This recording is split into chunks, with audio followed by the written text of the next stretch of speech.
तो आज हम लोग इस वीडियो में रासायनिक बल गतिकी के द्वितीय कोटि अभिक्रिया और nवें कोटि की अभिक्रिया के बारे में जानेंगे। इससे जो लास्ट वीडियो था रासायनिक बल गतिकी का, उसमें हम लोग ये पढ़े थे प्रथम कोटि का अभिक्रिया क्या होता है और प्रथम कोटि की अभिक्रिया की इकाई क्या होती है। तो चलिए आज की इस वीडियो में हम लोग जानेंगे कि द्वितीय कोटि की अभिक्रिया क्या है और nवें कोटि की अभिक्रिया क्या है। तो चलिए वीडियो को शुरू करते हैं।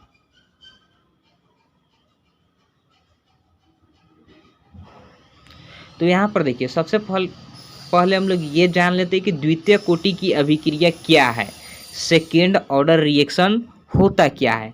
तो यहाँ पर देखिए, द्वितीय कोटि की अभिक्रिया में अभिक्रिया का वेग किसी समय में अभिक्रिया के सांद्रता के द्वितीय घात के समानुपाती होता है। तो यहाँ पर जो द्वितीय कोटि की अभिक्रिया में है, तो इसमें जो होता है अभिक्रिया का वेग किसी समय में अभिक्रिया के सांद्रता के द्वितीय घात के समानुपाती होता है। जबकि इसको हम लोग प्रथम कोटि की अभिक्रिया में पढ़े थे कि यह अभिक्रिया के प्रथम घात के समानुपाती होता है, और जबकि शून्य कोटि के अभिक्रिया में पढ़े थे कि शून्य घात के समानुपाती होता है। तो जिस कोटि का अभिक्रिया होगा उतना ही घात के समानुपाती होता है। अभिक्रिया के सांद्रता उतना ही घात के अभिक्रिया के वेग के समानुपाती होता है। तो यहाँ पे अगर द्वितीय कोटि की अभिक्रिया के लिए बात करें तो यह द्वितीय घात के समानुपाती हो जाएगा।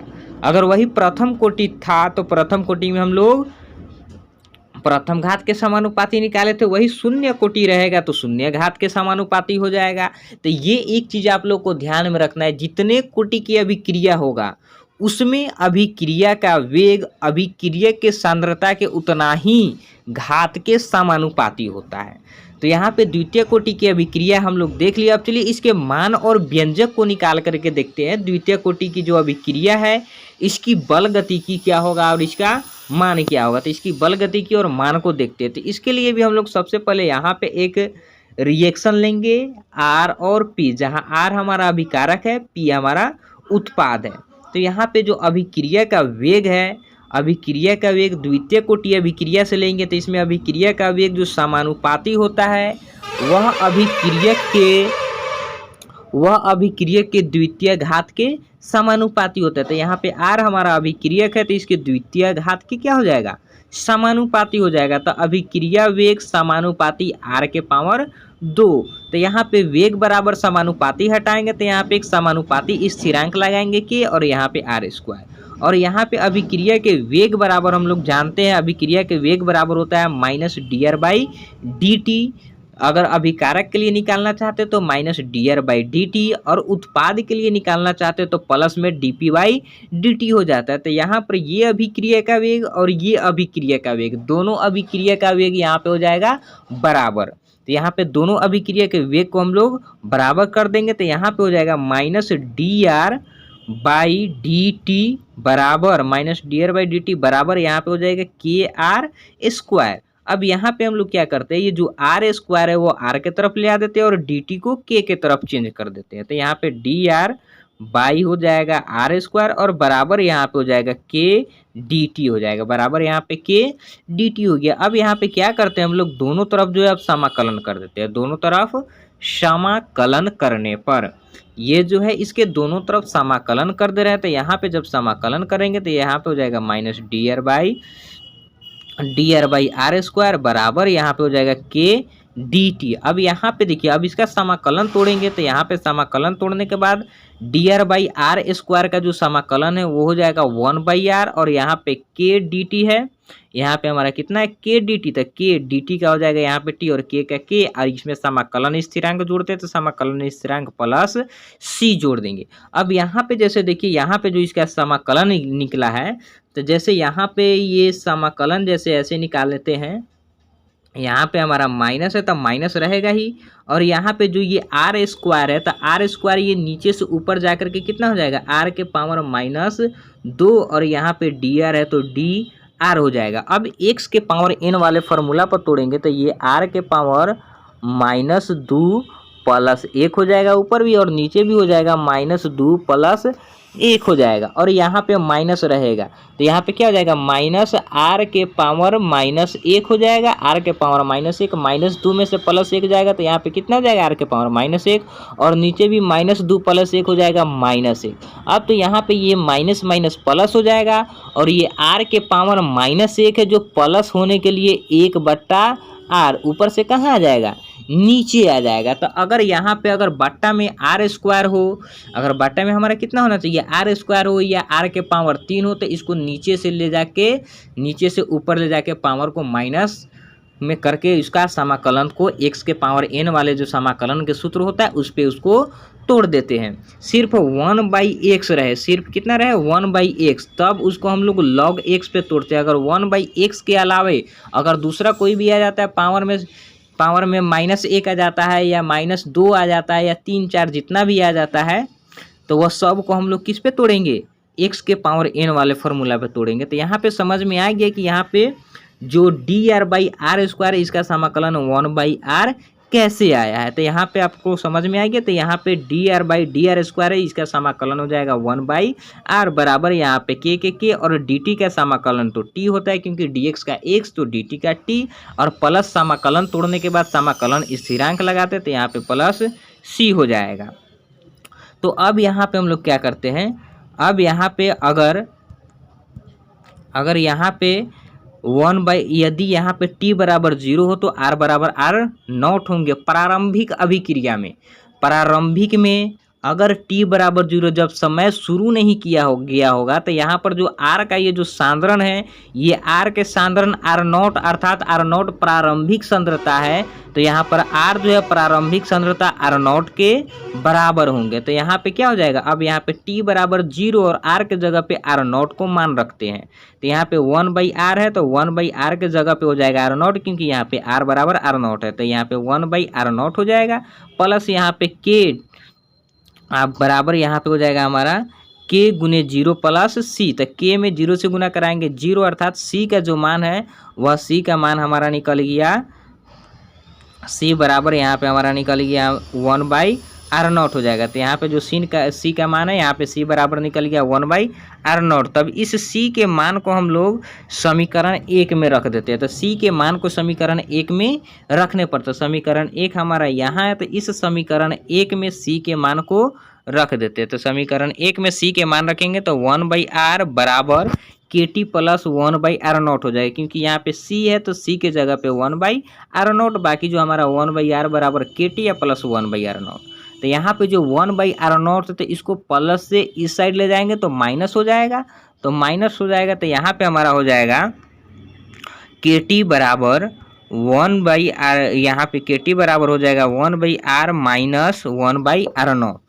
तो यहाँ पे KT का जो मान है KT बराबर हो जाएगा 1/r माइनस 1/r0 हो जाएगा क्योंकि ये प्लस है, प्लस से उस साइड जाएगा तो माइनस हो जाएगा। अब यहाँ पे हमको k का मान निकालना है तो k के मान निकालने के लिए यहाँ पे हो जाएगा हमारा k बराबर यहाँ पे हो जाएगा k बराबर 1/r अब माइनस यहाँ पे हो जाएगा 1/r0। तो यहाँ पे k बराबर निकल गया 1/2 क्योंकि t इधर गुना में तो इस साइड आएगा तो भागा में आ जाएगा तो यहाँ पे 1/r माइनस 1/r0 हो जाएगा। तो यही जो है द्वितीय कोटि अभिक्रिया का बल गतिकी हो जाता है। यही द्वितीय कोटि अभिक्रिया का हमारा क्या हो गया बल गतिकी हो गया या इसे मान भी कहते हैं। तो यहाँ पे k जो है k हमारा वेग स्थिरांक है, t समय है, r यहाँ पे हमारा अभिक्रिया के दौरान सांद्रता है और r0 जो है अभिक्रिया के प्रारंभ का सांद्रता है। तो यहाँ पे द्वितीय कोटि की अभिक्रिया का जो बल गतिकी होता है k बराबर 1/t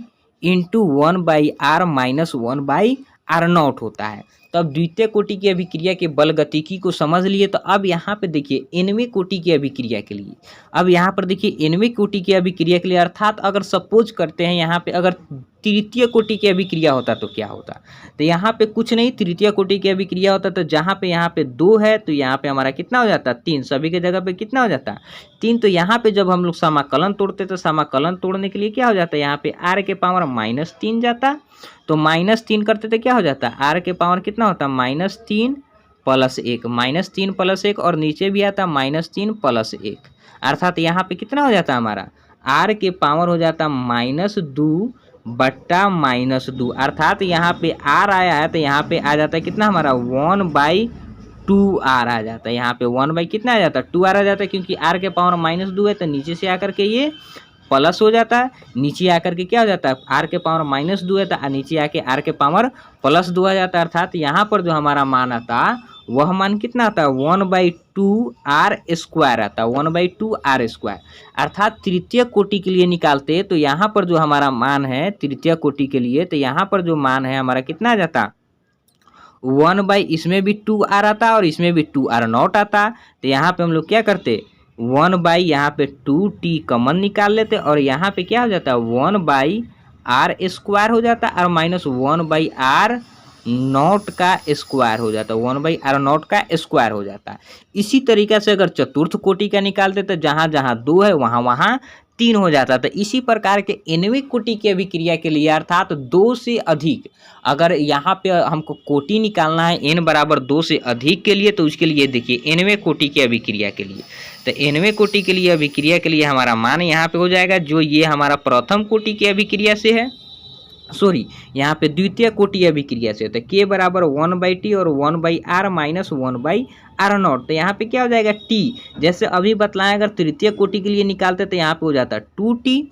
तो वैसे ही यहाँ पे जो kn कहे तो nवें कोटि के लिए, तो nवें कोटि के लिए अगर अभिक्रिया निकाले तो यहाँ पे हमारा हो जाएगा, यहाँ पे ये चीज़ हमारा हो जाएगा kn बराबर हो जाएगा 1/n - 1 इंटू टी और 1/r के power n - 1 minus 1/1/r not के पावर n - 1, क्योंकि यहाँ पे अभी निकाले हैं द्वितीय कोटि के लिए निकाले तो यहाँ पे सिर्फ t था, तृतीय कोटि के लिए हम लोग देखें तो यहाँ पे कितना आ गया 2t। तो अगर यहाँ पे हम लोग n बराबर 3 ले लेते हैं, n बराबर 3 अर्थात तृतीय कोटि के लिए, तो यहाँ पे n - t अर्थात 3 में से 1 अर्थात 1/2t हो जाएगा, 1/2t हो जाएगा। यहाँ पर भी 1/n, ये r के जो पावर है वो कितना है n - 1, तो 3 में से 1 घटाएंगे तो 2 हो जाएगा, माइनस 1/r नॉट, 1 कितना है r नॉट, 3 में से 1 घटाएंगे 2, ये हो जाएगा हमारा तृतीय कोटि के लिए। अगर सपोज करते हैं अगर चतुर्थ कोटि के लिए निकालना है अर्थात n बराबर 4 के लिए निकालना है, n बराबर 4 के लिए, तो n के जगह पे 4 का मान रखिए और उस तरीके से आगे निकालते चले जाइए। तो यहाँ पर ये जो n का मान है वह n का मान 2 से ही चलेगा, 2 3 ... 2 से ज़्यादा जितना रख लीजिए। अगर ये जो अभिक्रिया का कोटि है इस अभिक्रिया के कोटि पे n बराबर 0 या 1 जो है मान्य नहीं होता है, क्योंकि n बराबर 0 और 1 का जो है शून्य कोटि अभिक्रिया और प्रथम कोटि अभिक्रिया का जो बल गतिकी है वो अलग अलग आता है। द्वितीय कोटि की अभिक्रिया से सभी जितने भी अभिक्रिया का कोटि है सब सिमिलरली आता है, सिर्फ घातांक में चेंज होता है। तो यहाँ पे जो n का मान है वह n का मान 2 से ही रख के शुरू करेंगे, इसमें n का मान 0 और 1 हम लोग नहीं लेंगे, क्योंकि n बराबर 0 और 1 लेंगे तो उसका बल गतिकी अलग हो जाएगा, चेंज हो जाएगा। तो आई होप आप लोग को समझ में आ गया होगा कि nवें कोटि की अभिक्रिया के लिए हम लोग ये व्यंजक का प्रयोग करेंगे। अब जितने भी कोटि का अभिक्रिया लेना है, लेकिन वह अभिक्रिया n बराबर 2 से अधिक होना चाहिए, अर्थात 2 3 4 5 जितने भी सारे लेना है n के जगह पे मान रखेंगे और उस कोटि का मान निकाल लेंगे। तो चलिए अब यहाँ पे हम लोग द्वितीय कोटि अभिक्रिया भी पढ़ लिया और nवें कोटि की अभिक्रिया के भी देख लिए कि nवें कोटि की अभिक्रिया के लिए व्यंजक क्या होता है या बल गतिकी क्या होता है। तो ये है nवें कोटि की अभिक्रिया के लिए। अब चलिए इसके इकाई को देख लेते हैं कि द्वितीय कोटि की जो अभिक्रिया होती है इसकी इकाई क्या होती है। तो यहाँ पे द्वितीय कोटि की अभिक्रिया से हम लोग यहाँ पे व्यंजक निकालें, इसका बल गतिकी निकाले हैं। तो यहाँ पे इसका बल गतिकी है k बराबर 1/t into 1/r minus 1/r not. तो यहाँ पर देखिए प्लस या माइनस में हो तो किसी एक के लिए ही सांद्रता को लेते हैं, किसी एक के लिए सांद्रता को लेते हैं। यहाँ पे 1/r का लीजिए, 1/r नॉट का लीजिए, किसी एक का लेंगे। गुना या भागा में नहीं है कि इसका भी सांद्रता लिखेंगे और इसका भी सांद्रता लिखेंगे। तो यहाँ पे इकाई के लिए किसी एक के लिए लेते हैं। तो यहाँ पर देखिए क्या हो जाएगा, इसका निकालेंगे तो यहाँ पे हो जाएगा 1/t है, तो 1/t, तो t होता है समय, तो समय का हो जाएगा सेकेंड। अब यह सेकेंड है, यह मिनट में भी हो सकता है और घंटा में हो सकता है। और यहाँ पर r है, r का है तो यहाँ पे सांद्रता, अभिक्रिया की सांद्रता, तो सांद्रता का क्या होता है मोल प्रति लीटर, तो सेकेंड गुने मोल प्रति लीटर हो जाएगा। तो यहाँ पे 1/सेकेंड गुने मोल प्रति लीटर हो जाएगा। अगर ये सारे चीज़ को हम लोग नीचे से ऊपर लेकर के जाए, तो नीचे से ऊपर लेकर के जाएंगे तो यहाँ पे कितना हो जाएगा, यानी प्रति मोल लीटर प्रति सेकंड, क्योंकि सेकेंड है नीचे से ऊपर जाएगा तो इसका पावर -1 हो जाएगा, मोल भी है नीचे से ऊपर जाएगा तो इसका पावर -1 हो जाएगा, और एल जो है लीटर जो है यह माइनस है तो नीचे से ऊपर जाकर के ये प्लस हो जाएगा। तो यहाँ पे मोल के पावर -1 लीटर और यहाँ पे सेकेंड का पावर -1, अर्थात इसका हो गया के, अर्थात द्वितीय कोटि अभिक्रिया की जो इकाई होती है वो इकाई क्या हो गया, प्रति मोल लीटर प्रति सेकेंड होता है। तो ये हो गया द्वितीय कोटि अभिक्रिया की इकाई। अब चलिए nवें कोटि अभिक्रिया के लिए भी इकाई निकाल लेते हैं कि nवें कोटि अभिक्रिया के लिए जो इकाई होती है वो कितना होता है। तो यहाँ पर देखिए nवें कोटि अभिक्रिया की इकाई, तो ये nवें कोटि की अभिक्रिया की इकाई लिखने के लिए सबसे पहले हम लोग इसका व्यंजक को लिखते हैं, इसके बल गतिकी को यहाँ पे देखते हैं। तो इसका बल गतिकी हम लोग अभी देखे हैं कितना हो गया, Kn बराबर, यहाँ पे इसका जो बल गतिकी हो गया Kn, n जो है nवें कोटि को दर्शाएगा, तो Kn बराबर 1/n-1 इंटू टी, यहाँ पे हो गया 1/r के पावर n-1 माइनस 1/r0 के पावर n-1। अब यहाँ पर देखिए, यहाँ पे जो गुणांक कितना हो रहा है उसे मतलब नहीं है, सिर्फ यहाँ पे सेकेंड से हमको मतलब लेना है। तो यहाँ पर देखिए इसका हो जाएगा k बराबर 1/t के लिए यहाँ पे क्या हो जाएगा, सेकेंड हो जाएगा, t के लिए सेकेंड, और r के लिए यहाँ पे कितनी क्या हो जाएगा, r के लिए हो जाएगा मोल प्रति लीटर। तो यहाँ पे गुने मोल प्रति लीटर, लेकिन यहाँ पे देखिए सांद्रण जो है, सांद्रण के ऊपर पावर कितना है, n-1, अर्थात अगर पावर 2 हो तो सबके पावर में 2 देंगे, पावर 3 हो तो पावर 3 देंगे। तो यहाँ पे तो पावर हमारा n-1 है, तो यहाँ पे पावर हमारा क्या हो जाएगा, n-1 हो जाएगा। अगर इसको हम लोग नीचे से ऊपर लेकर के जाते हैं, तो नीचे से ऊपर लेकर के जाएंगे तो यहाँ पे हो जाएगा क्या, मोल लीटर, यहाँ पे हो गया हमारा मोल लीटर के पावर 1-n, और यहाँ पे प्रति सेकेंड, क्योंकि सेकेंड नीचे से ऊपर जाएगा तब पावर इसका क्या हो जाएगा, -1 हो जाएगा। अब यहाँ पर देखिए, यहाँ पर जैसे n-1 है, नीचे हमारा कौन चीज़ में, प्लस में, तो यहाँ पे जब ये नीचे से ऊपर जाएगा तो इसमें माइनस लग जाएगा, तो इसमें गुना कराएंगे तो ये हो जाएगा -n, और माइनस ये हो जाएगा +1, जिसको हम लोग क्या लिख सकते हैं, 1-n के रूप में लिख सकते हैं। तो यही यहाँ पे क्या है, 1-n, क्योंकि नीचे से ऊपर जाएगा तो जो प्लस है वो माइनस हो जाएगा और जो माइनस है वो प्लस हो जाता है, क्योंकि पावर अगर नीचे प्लस है तो ऊपर जाके माइनस हो जाता है, अगर ऊपर प्लस है तो नीचे आकर के माइनस हो जाता है। अर्थात जगह चेंज करने के बाद ऊपर या नीचे अगर जगह चेंज करेंगे तो इसके पावर में भी, पावर के जो चिन्ह है उसमें भी चेंजिंग आ जाता है। तो ये नीचे से ऊपर जाएगा n-1, तो वो नीचे से ऊपर जाके ये हो जाएगा 1-n हो जाएगा। तो इसे ही हम लोग nवें कोटि की अभिक्रिया कहते हैं। तो आई होप आप लोग को समझ में आ गया होगा कि nवें कोटि की अभिक्रिया कितनी होती है। तो nवें कोटि की अभिक्रिया क्या होगी, मोल प्रति लीटर 1-n पावर में और सेकेंड के पावर -1।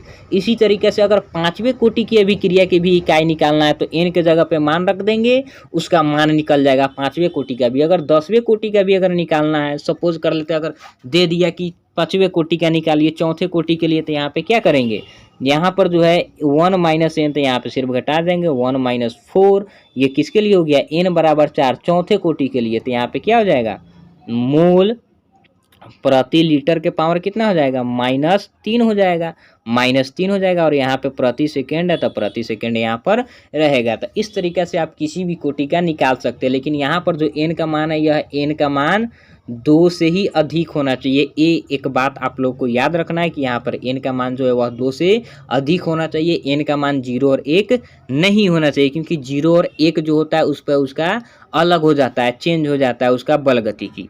तो चलिए आज के लिए इस वीडियो में इतना ही। तो आई होप आप लोग को समझ में आ गया होगा कि द्वितीय कोटि की अभिक्रिया का बल गतिकी कैसे निकालते हैं, उसका इकाई क्या होता है, और nवें कोटि की भी अभिक्रिया कैसे निकालते हैं, और nवें कोटि की भी इकाई क्या होता है। तो चलिए फिर मिलेंगे रासायनिक बल गतिकी के नेक्स्ट टॉपिक के साथ। हमारा अभिक्रिया के जो कोटि था वो अभिक्रिया के कोटि पूरा खत्म हो गया। तो चलिए फिर मिलेंगे रासायनिक बल गतिकी के एक नेक्स्ट टॉपिक के साथ।